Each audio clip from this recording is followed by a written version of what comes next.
O livro a seguir se encontra em domínio público. Opúsculo Humanitário, de Nízia Floresta. Capítulo 27.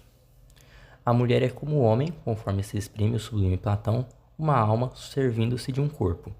É um absurdo, pois, uma profanação mesmo, pretender-se que essa alma, obra-prima do Criador para o seio do qual tem de volver, consagre o corpo que anima na rápida passagem desta vida, unicamente a fúteis adornos, a graças factícias, para deleitar as horas de ócio de uma criatura sua igual, que vemos ceder mais ao império dos sentidos do que ao da razão. Todos esses princípios subversivos, espalhados com tanta profusão por apenas mais ou menos hábeis de pretendidos melhoradores de educação da mulher, confirmando o antiquado e funesto prejuízo de que ela deve somente aspirar ao império das graças exteriores, só têm efeito com que se aumente o número, já tão considerável, de escravas, procurando iludir despóticos ou fanáticos senhores a fim de haverem pela fraude de um cetro que elas deveriam conquistar pela razão, se lhes deixassem a liberdade de aperfeiçoarem as suas faculdades morais. A fraqueza física é um dos pretextos de que se prevalecem certos sofistas para subtraírem a mulher ao estudo, para o qual a julgam imprópria. Não é a natureza física como pretende Helvécio, que faz a superioridade do homem, mas sim a inteligência. Voltaire, Ratine, Pascal e outros muitos de uma compleição demasiadamente delicada comprovam esta verdade. E a inteligência, que não tem sexo, pode ser igualmente superior na mulher, salvo a opinião de alguns materialistas cujo espírito fraco identificou-se, permita-se-nos a expressão, como o escalpelo afeito a revelar-lhes a organização animal, que não a inspirar-lhes os sublimes pensamentos de Duvernon, Schulen, Orfila e do eloquente Serres, quando na indagação dessa nobre ciência que reclamam as dores físicas da humanidade, eles enlevam a alma de seus admiradores por suas filosóficas considerações. Se a natureza deu à mulher um corpo menos robusto que ao homem, não tem ela, por isso mesmo, mais precisão do exercício de suas faculdades intelectuais para que possa melhor preencher os deveres de filha, esposa e mãe sem descer ao artifício? Porém, um erro ainda mais funesto vem adornando dos atrativos que podem melhor lisonjear os sentidos e triunfar da razão, sobrestar os progressos da educação do sexo. É o axioma ridículo de que a fraqueza constituiu um de seus primeiros encantos. Abre aspas. A fraqueza pode excitar e lisonjear o arrogante orgulho do homem, diz uma célebre escritora inglesa, mas as carícias de um senhor, de um protetor, não satisfarão uma alma generosa que quer e merece respeito. Fecha aspas. Não por certo, e o homem delicado e justo, compreendendo devidamente este respeito, sabe o tributar à energia da razão que combate, e não à fraqueza que se humilha. Capítulo 28. Repelindo uma profunda indignação o princípio daqueles que apresentam a mulher naturalmente inclinada a fixar a atenção do homem pelas graças exteriores, incapaz de reflexão e apta somente para oferecer-lhes agradáveis passatempos, fazemos justiça à maioria de nossos conterrâneos para pensar que não eles, mas somente os libertinos, podem assim agredir os domínios da razão e profanar a dignidade da virtude. Destes temos piedade, porque passam por esta transitória vida envolvidos na densa atmosfera das paixões sensuais, sem que os seus olhos descortinem jamais o radiante sol da verdade. Se todos os homens, porém, tivessem um espírito justo, como pensa Helvécio, veríamos nós todos os dias o grande edifício social ameaçado aqui e ali de desabar sobre os seus mais bem fundados alicerces? Se assim fosse, qual teria sido o fim de Aristóteles, dando-se ao trabalho de compor sua lógica tão preciosa e tão útil ao esclarecimento das ideias e à perfectibilidade da razão? E para que ainda precisariam os homens do estudo da filosofia, que infelizmente tão poucos aprofundam e praticam? Não compartilhando a doutrina de Helvécio sobre a igualdade da inteligência em todos os homens, sabemos que todas as mulheres não podem ser igualmente instruídas, ainda mesmo quando a todas se proporcionasse os meios de cultivar o seu espírito. O que pretendemos é possível, justo e de rigorosa necessidade, isto é, que todas sejam bem educadas em suas respectivas situações. A nossa digressão parecerá talvez longa, mas não estranha ao objeto que nos ocupa. Tomemos, pois, o fio de nossa análise sobre a educação de nossas mulheres e, transpondo os tempos coloniais, falemos primeiramente de um grande e extraordinário acontecimento que veio mudar a categoria do Brasil, mas não a sorte de suas mulheres. Capítulo 29. A nação da Europa, que se tem como que constituído o termômetro das ideias políticas de quase todos os povos modernos, levantava-se, ainda gotejante de sangue do tenebroso pélago, em que haviam engolfado os prejuízos e as tiranias passadas, para elevar-se sob o braço déspota do maior guerreiro dos tempos modernos, ao ponto mais culminante do poder e da glória que jamais tem dado as armas em nossos dias. Estava marcado pela providência que o longínquo Brasil, sofrendo tão tristamente as dores da pesada cadeia que lhe arrochava os fortes pulsos, participaria da influência daquele acontecimento por um modo indireto e benéfico. Uma lava do vulcão da Córcega, cuja erupção ameaçava derrubar todos os tronos da Europa, descendo a Portugal, estendeu essa influência até as hospitaleiras praias do Brasil, o qual abriu generosamente seus braços e seus tesouros à família real, que vinha procurar um asilo em seu seio. Uma coroa europeia brilhou sob o fulgurante sol americano. O aparatoso faço de uma sorte desdobrou-se na capital do Brasil. Seus postos, fechados até então ao estrangeiro, lhe foram para logo franqueados, e o nome de reino substituiu depois o de colônia, tão indevidamente conservado a vasta terra de Santa Cruz. Alguns melhoramentos se operaram em diversos pontos. Criaram-se tribunais, escolas, academias, etc., etc., sob a digna administração do ilustrado Dom Rodrigo de Souza Coutinho. Mas a educação da mulher permaneceu como nos férreos tempos coloniais, isto é, entregue aos cuidados de ineptos pedagogos femininos, ou à direção das mães no seio da família, onde a menina aprendia tudo, menos o que pudesse torná-la digna mais tarde de ser colocada na ordem de mulher civilizada. O Brasil tinha já fornecido grande cópia de homens ilustrados pelos conhecimentos adquiridos em diferentes universidades da Europa, e a maior parte das brasileiras, mesmo as das primeiras cidades, não logravam a vantagem de aprender a ler. Dizia-se geralmente que ensinar-lhes a ler e escrever era proporcionar-lhes os meios de entreterem em correspondências amorosas, e repetia-se sempre que a costura e trabalhos domésticos eram as únicas ocupações próprias da mulher. Este prejuízo estava de tal sorte arraigado no espírito de nossos antepassados que qualquer pai que ousava ofensê-lo e proporcionar às suas filhas lições que não as daqueles mistérios, era para logo censurado de querer arrancar o sexo ao estado de ignorância que lhe convinha. É esta uma das censuras que fazemos aos homens do passado, sem receio de desagradar aos do presente. Porque, salvo as honrosas exceções, todos assim pensam ainda, não obstante muitos terem trocado o papel de completa ignorância que representavam suas filhas pelo de uma instrução superficial e mal dirigida, que tende a viciar o espírito sem nada deixar de sua simplicidade primitiva, como demonstraremos quando chegarmos ao ponto de nossa educação atual. Capítulo 30. Era quase geral a opinião, como dissemos, que a instrução intelectual era inútil quando não prejudicial às meninas, mas é porque aqueles que propalavam tão absurdo princípio não faziam essa simples observação, posta ao alcance da inteligência ainda a mais míope, e para a qual eles não era preciso resolverem a história de outros povos. As mulheres brasileiras, baldas de toda a sorte da instrução, eram elas citadas como as mais virtuosas e severas dos princípios morais? Subtraíam-se, assim, melhor à cilada das seduções armadas e à inexperiência ou realidade do sexo? Se assim tivera sido, se a estatística das faltas cometidas pelas mulheres devidamente instruídas fosse mais numerosa que as das outras, certo que não hesitaríamos em ser do número dos apologistas da ignorância da mulher, porque sendo a beleza da virtude a que mais atrai e extasia a nossa alma, nós preferiríamos adorá-la, envolvida mesmo no grosseiro manto da ignorância, a gozarmos de todas as vantagens que a civilização oferece do alto de seu rico e deslumbrante pedestal. Mas todos sabem, a não serem os povos selvagens, que é um paradoxo ridículo, avançar-se que a ignorância é o melhor estado para o desenvolvimento das virtudes morais. Ouvimos sempre bradar contra o progresso dos vícios que a civilização traz, mas é porque não se quer atentar para os que praticaram e praticam todos os povos. Não diremos os selvagens que vivem no plano estado da natureza, mas os que, ligados por vínculos sociais, viviam e ainda vivem sem o influxo benéfico dessa poderosa regeneradora do espírito humano.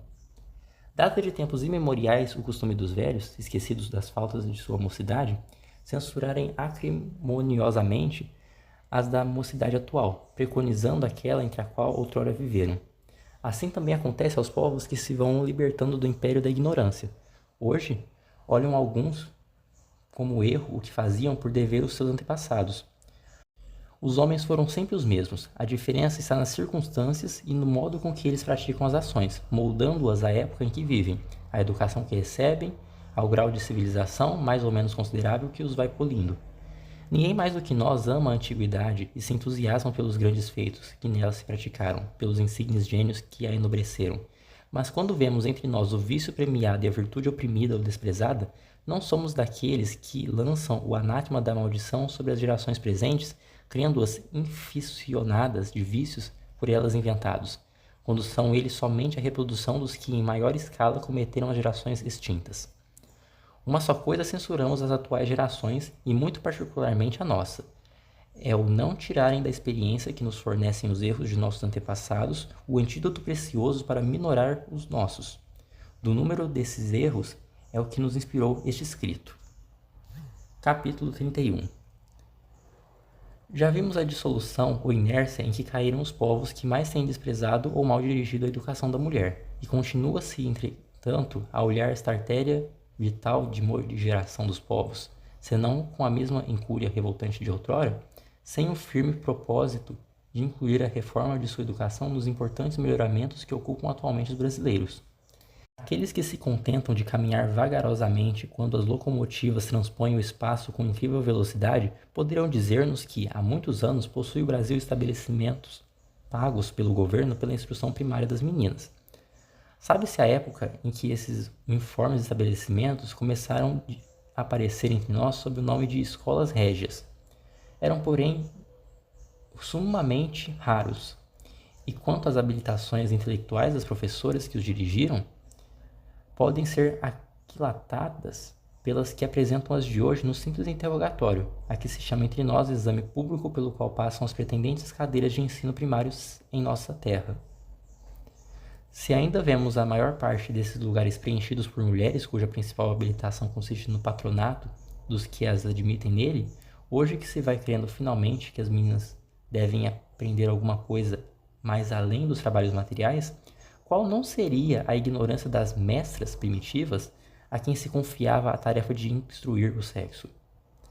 Daí o descrédito em que caíram as escolas públicas de instrução elementar, frequentadas somente, ainda hoje, por meninas a cujos pais falecem os meios de as mandar às escolas particulares, posto que, em geral, as diretoras dessas não sejam mais capazes de corresponder à sua expectativa. Mas ao menos estas se esforçam para adquirir uma reputação de que depende o progresso de seus estabelecimentos, enquanto que as outras, certas do ordenado que percebem, sem embargo do número de alunas, não curam de aumentar essa reputação, que julgam além disso ter bem firmado perante o ilustrado auditório que assistiu a seus exames. Falai a nossas dessas professoras sobre o exame, que as fez julgar superiores às candidatas em concorrência, e vereis com que fatuidade atribuem o seu triunfo ao grande estudo a que se deram das matérias exigidas pelos austeros examinadores. Esquecidas as proteções a que recorreram, a Bachelier, Saint-Clair, La Haye, etc., de nossa terra, ostentando tudo quanto podem ostentar as examinadas de Hotel de Ville e da Sorbonne, menos a sua instrução. Com efeito, não podemos deixar de corar pela nossa instrução pública, quando quisemos estabelecer um ponto de comparação entre os exames de nossas professoras e os a que assistimos naqueles lugares, das mulheres que se propõem a exercer o magistério na França. E, pois, como esperar que aquelas a quem faltava sólida instrução das disciplinas que tinham de ensinar pudessem preencher o fim para o qual o governo as nomeara e apresentar como deviam do ensino primário um resultado capaz de servir de base a estudos mais elevados? Mas devemos admirar-nos disso quando grande parte dos professores do mesmo ensino se achava em idênticas circunstâncias? Não vemos nós ainda alunos que passam para estudos superiores escreverem com péssima ortografia, estropeando as regras da gramática e cometendo erros de dicção que fariam rir os alunos das escolas primárias dos países onde o estudo da língua materna é considerado como o primeiro na escala dos conhecimentos humanos? O desleixo em que continuava assim o ensino público estava, porém, de acordo com os princípios da metrópole, que regia ainda o então Brasil. Era natural que as suas mulheres participassem de sua sorte e com ele aguardassem um melhor futuro, confiados uma e outra nos inexauríveis recursos que lhe prodigalizara a natureza, e no amor de seus filhos, desenvolvendo sob a influência da brilhante aurora do progresso que se levantou para o presente século. Passemos a considerar se a sua expectativa tem sido ou não iludida. Capítulo 32. Uma grandiosa época preparava-se de há muito ao Brasil, época de regeneração e de glória para os povos que longo tempo gemeram sob a bronze e a mão do despotismo estrangeiro, sem que este conseguisse nunca extinguir-lhes no coração uma centelha só do sagrado fogo da liberdade. O brado elétrico de independência havia tanto contido nos peitos brasileiros, saiu enfim do nobre peito daquele que compreendeu e sustentou então os direitos de um povo sofredor, pleiteados entre outros pelo ilustre Andrada, o escolhido da providência para representar nas gerações futuras do Brasil o patriarca de sua independência. O nome de um príncipe herói estampou-se no alto desta página dourada de nossa história, e os venturosos campos do Ipiranga repetirão sempre ufanos o eco desse brado energético que nos trouxe uma nova existência e que tão arrefecido se solta hoje entre nós. Muito teria podido fazer em prol da educação da mulher Dom Pedro I, em cujo coração superabundavam amor e entusiasmos pelas grandes e difíceis empresas, mas uma triste fatalidade pesava sobre a sorte de nossas mulheres, e outras ocupações, outros fins, outro destino estavam reservados ao célebre fundador do Império Brasileiro. Homens, chamados então os homens do progresso, prometiam ao Brasil os mais vantajosos resultados da mudança política que premeditavam, sem refletirem que os progressos e a felicidade de um povo não podem jamais ser baseados em um grande ato de ingratidão. Após esse ato, deu-se outro que melhor caracterizava em sua organização política o povo descendente do que mandara ao desterro Pombal, o maior de seus estadistas, a mais profunda de suas inteligências. Ingratidão semelhante à que oprimiu o grande ministro que deu nome a um rei e glória a uma nação, veio lançar negra tarja nas primeiras brilhantes páginas da história de nossa independência e suspender os voos do gênio brasileiro, que entre as suas altas concepções pela felicidade de nossa terra, não teria deixado de incluir o plano de uma reforma da educação da mulher. Mas o brilhante planeta paulistano, que havia indicado ao príncipe o caminho da glória e guiado o Brasil à sua emancipação, descrevia a sua órbita entre os opacos planetas os quais interceptaram a sua luz, quando dela mais precisam tinha o nosso corpo político. E o sábio, a quem Dom Pedro, confiando a guarda de seu imperial filho, nos dolorosos momentos de sua separação, havia feito esquecer o desterro a que o mandara, foi, pelos próprios conterrâneos, arrancado do seu digno posto e exilado para aquela ilha, que gozará de justa celebridade quando os brasileiros souberem celebrar tudo o que diz a respeito a seus grandes homens.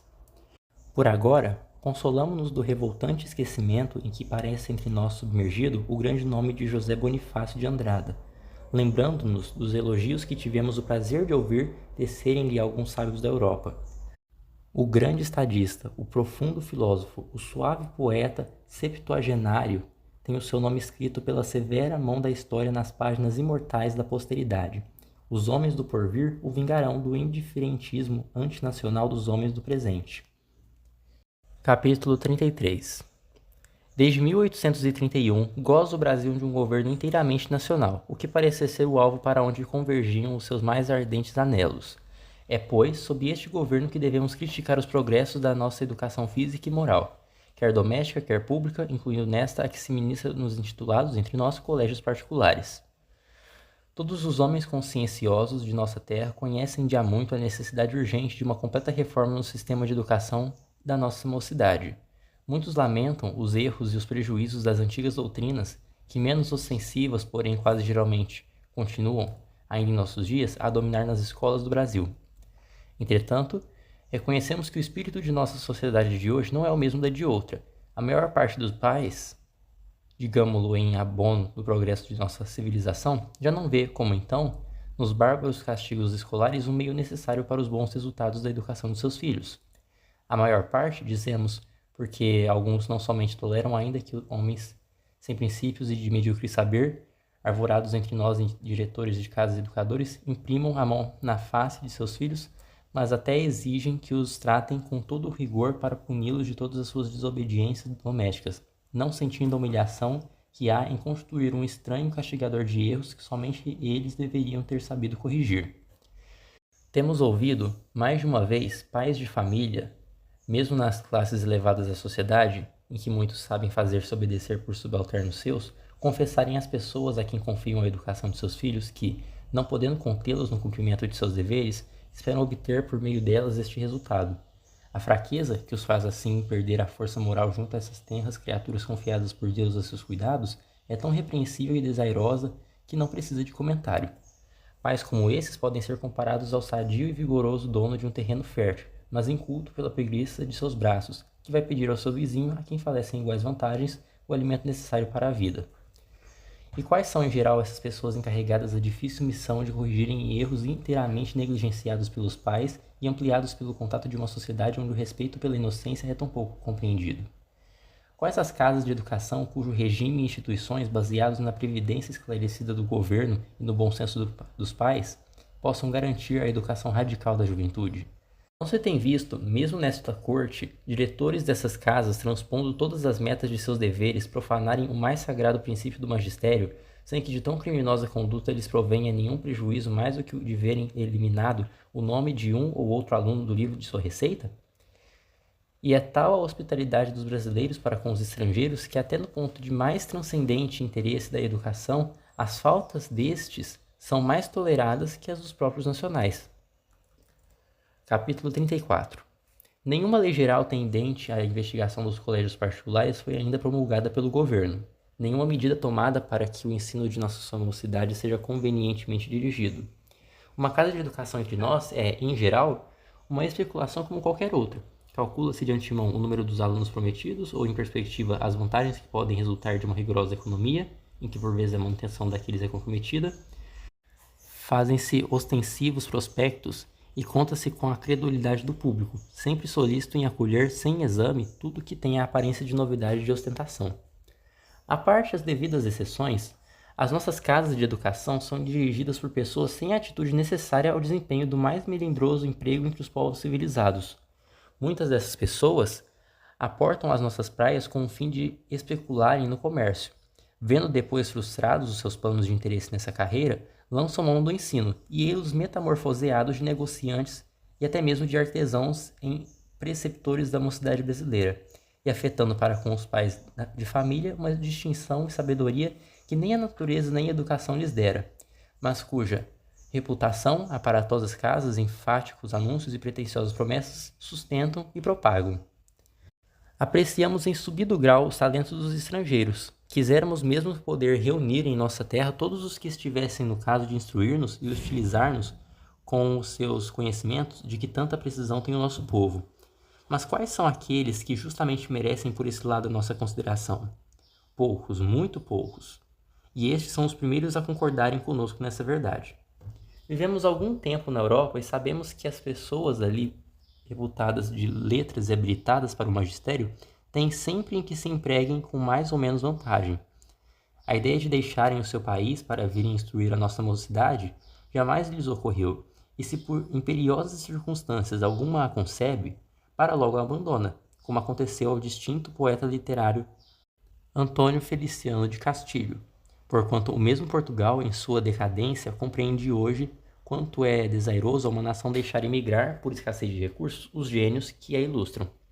Se algum motivo político os espartia, passam de uns a outros países da Europa, e quando demandam a América, preferem quase sempre os Estados Unidos, porque lá encontram a par de espíritos que melhor os sabem apreciar, uma sociedade que lhes fala dos bens que na sua perderam.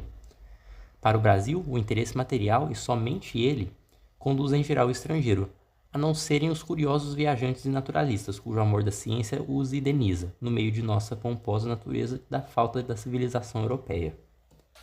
Capítulo 35. Em todos os pontos do Brasil, qualquer homem ou mulher que saiba ler, embora não seja no português classicamente belo de Alexandre Herculano, e tem meios de montar uma casa de educação, julga-se para logo habilitado a arrogar o título de diretor de colégio, caricaturando o que na Europa ilustrada assim se denomina. Nenhum exame em regra se exige desses educadores da juventude, que terá de fazer um dia a glória do nosso país. Eles ensinam pelos compêndios que querem, instituem doutrinas à sua guisa. O pedante goza das mesmas garantias e quase sempre de maiores vantagens que as inteligências superiores. Seria difícil explicar vantajosamente a negligência com que um governo ilustrado deixa de praticar assim abusos que tanto se opõem à nossa futura prosperidade. E enquanto vemos os nossos legisladores debaterem meses e anos sobre diversos melhoramentos do país, Uma só voz não se levanta enérgica do meio dessa ilustrada corporação para reclamar sérias medidas tendentes à reforma da educação da nossa mocidade. Sempre que brilha um novo dia e que nos bate à porta o jornal, apoderamo-nos com a solicitude dessa folha e avidamente percorremos a sessão das câmaras do dia antecedente em procura do assunto que temos escrito no coração e no espírito, a educação da mulher brasileira, e dobramos a folha desconsolados e aguardamos o dia seguinte, que se escoa na mesma expectativa, no mesmo desengano. Tem-se tratado de muitas coisas, menos disso. Disso que merece incontestavelmente a mais circunspecta atenção dos homens pensadores. Um dia raiará mais propício para nós, em que os escolhidos na nação brasileira se dignem de achar a educação da mulher um objeto importante para dele ocuparem-se, com a circunspecção que merece. Entretanto, lancemos os olhos para o que se acha atualmente feito pelo governo em favor do ensino primário das nossas meninas. Capítulo 36. Pelo quadro demonstrativo do estado da instrução primária e secundária das províncias do Império e do município da Corte no ano de 1852, vê-se que a estatística dos alunos que frequentam todas as aulas públicas monta a 55.500, número tão limitado para a nossa população e que neste número apenas 8.443 alunos se compreendem. Bastará refletir nessa desproporção para julgar-se do atraso em que se acha a instrução do sexo, tão mal aquinhoado na partilha do ensino pago pelo governo. Nenhuma proporção há, como vamos ver, entre as escolas primárias de um e de outro sexo. Na província de Minas, onde a instrução se acha mais geralmente difundida, entre 209 escolas de primeiras letras, só 24 pertencem ao sexo feminino.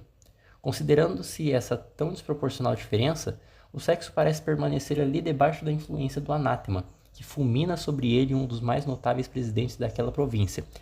Tratando das cadeiras públicas de ensino primário, dizia ele que deve-se ensinar às meninas tudo quanto convém que saiba uma mulher, que tem de ser criada de si e de seu marido.